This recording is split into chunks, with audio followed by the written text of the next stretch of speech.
Inobasyon, pagkakaisa at pagkakataon para sa mga negosyanteng Pilipino. Ito ang hatid ng Easy Brand Fair 2026 na nagtipon sa mga leader at baguhan sa food and beverage industry upang palakasin ang lokal na negosyo.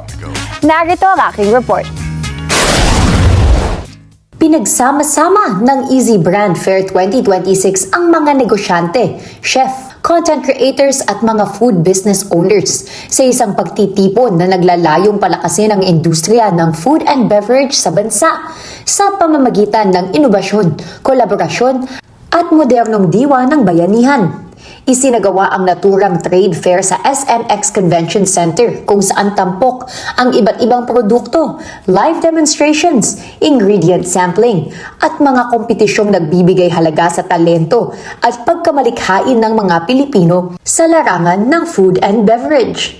Kabilang sa mga dumalo at naging bahagi ng programa sina comedian actress Rufa May Quinto, celebrity chef Boy Logro, 2023 World Barista Champion Boram Easy Brand founder and president Mark Wang, kasama ang iba pang ambassadors ng kumpanya. Pagka nag-Easy Pro kayo, hindi po nyo mapipil na nag-negosyo dahil po professional po lang nakausap, meron po silang school, ay merong tuturuan kayo sa lahat. Important some keywords like community. I think it's important that the community is gathered around the same goal, and I think it's important to focus on the key aspects and the good things that come out of it. So I think Isa sa mga naging tampok ng fair ang mga kompetisyong Sparkle and Shine Cake Creation Contest, the Blendsmith Challenge at Culinary Masters na nagbigay ng pagkakataon sa mga kalahok na maipakita ang kanilang husay sa baking, coffee crafting at culinary arts.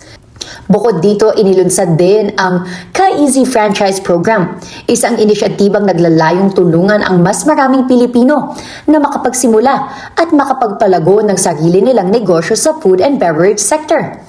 Ayon sa Easy Brand, layunin ng programa na palawakin ang oportunidad para sa mga tayong Easy is gumawa sa Philippines. Habang pinatitibay ang diwa ng modernong bayanihan sa pamamagitan ng pagbabahagi ng kaalaman, suporta at makabagong solusyon sa negosyo. Kasi yung quality natin at par naman, gusto natin pakita na hindi porket local at hindi porket gawa dito sa atin is talo kapag imported. So hindi.